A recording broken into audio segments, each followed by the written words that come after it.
श्री स्वामी समर्थ. इथे मी सकाळपासूनच्या अगदी थोड्या क्लिप्स शेअर केलेल्या आहेत. श्रीपाद श्री वल्लभ नरहरि दत्तात्रेया दिगंबरा वासुदेवानंद सरस्वती सद्गुरुनाथा कृपाकरा. श्रीपाद श्री वल्लभ नरहरि दत्तात्रेया दिगंबरा वासुदेवानंद सरस्वती सद्गुरुनाथा कृपाकरा. सांगत असे, पूर्वापार आमचे वंशी श्री गुरु प्रसन्न अहर्निशी निरोप देती माते परियेसी चरित्र आपुले विस्तारी. श्री गुरुवाक्य मज कामधेनु मनी नाही अनुमानू. दिगंबरा दिगंबरा श्रीपाद वल्लभ दिगंबरा. श्री स्वामी समर्थ. तुमचं सगळ्यांचं आपल्या सहित सेवा या चॅनलमध्ये स्वागत आहे. तर इथं तुम्ही बघाल माझी आजची पूजा झालेली आहे. गुरुचरित्राचं पारायण आज पहिला दिवस आहे. वाचून माझं झालेलं आहे 1 ते 9 अध्याय. आरती पण महाराजांची झालेली आहे. धूप दीप सगळं दाखवलं गेलेलं आहे. आणि आज छान पूजा झाली. महाराजांनी कालपासून खूप परीक्षा बघितलेली आहे. 2 दिवस भयानक अंगदुखी कणकण हे सगळं होतं आणि मी सांगू शकत नाही.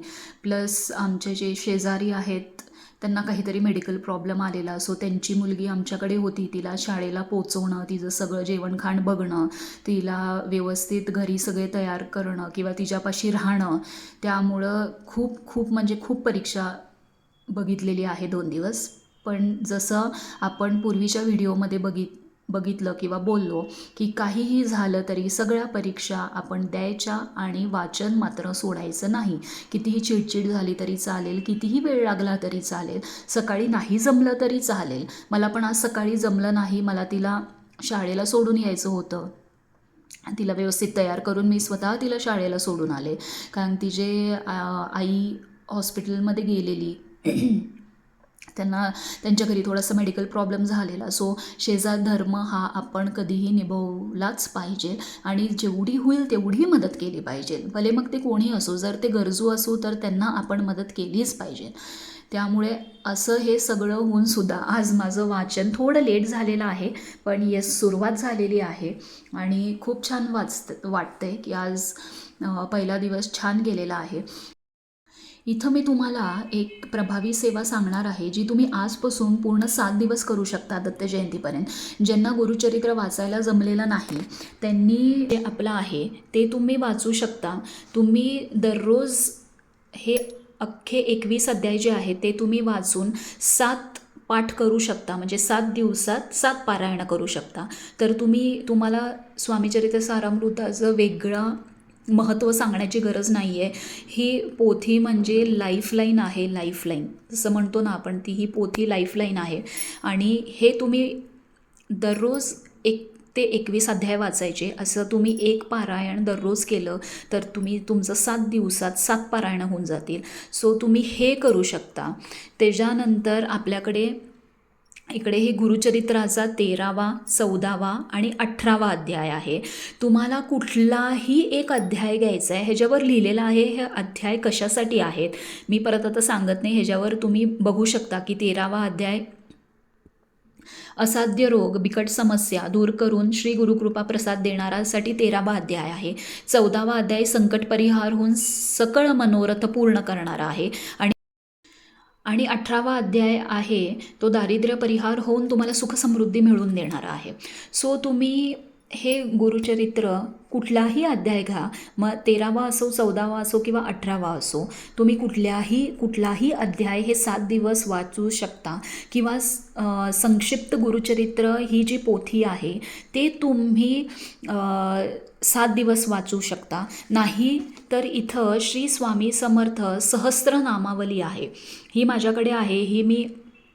मला जेव्हा होईल तेव्हा मी म्हणते. ह्याच्यामध्ये स्वामींचे सहस्त्रनाम आहेत.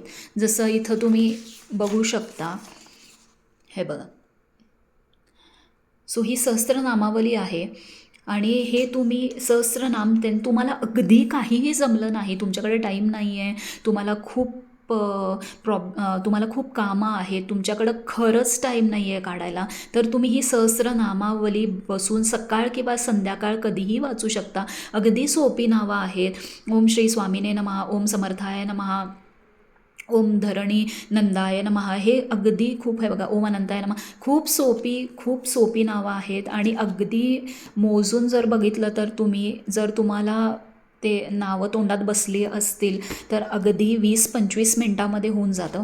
सो हे 4 पर्याय आहेत जे तुम्ही कुठलेही करू शकता. श्री स्वामीचरित्र सारामृत, गुरुचरित्राचं कुठल्याही अध्याय किंवा संक्षिप्त गुरुचरित्र किंवा स्वामी समर्थ सहस्रनामावली, हे आपल्या स्वामींचीच नावं आहेत. आणि तुम्हाला जसं माहिती आहे तसं नामस्मरण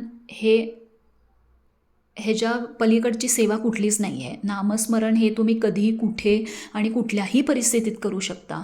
सो तुम्हाला जसं वाटेल तशी तुम्ही सेवा करा. गुरुचरित्राची तर गुरुचरित्राची, किंवा कुठलीही तुम्ही सेवा केलीत तरी चालेल, पण सेवा करणं महत्त्वाचं आहे. हे बघा, ह्या धर्तीवरती असं कोणच नाही की ज्याला काही प्रॉब्लेम नाही. मी मान्य करते, थोड्या लोकांना खूप मोठ्या प्रमाणात आहे, थोड्या लोकांना थोडे प्रॉब्लेम्स आहेत, पण असं कोणीही नाही या धर्तीवर किंवा या जगात की ज्याला काहीच प्रॉब्लेम नाही. आपल्याला माहिती नसतं, लोक आपल्याला सांगत नाही, आपल्याला वाटत असतं समोरच्याला बघून की वा ह्याच्याकडे किती पैसा आहे, किती छान घर आहे, दोघं किती हसतात नवरा बायको, किंवा तो किती किंवा ती किती सुखी आहे. पण त्याच्या पलीकडे आपल्याला माहिती नसतं की ते काय प्रॉब्लेम्स फेस करत आहेत. सो त्यांना छोटे मोठे का असेना, काही ना काहीतरी प्रॉब्लेम्स त्यांना नक्की असतात.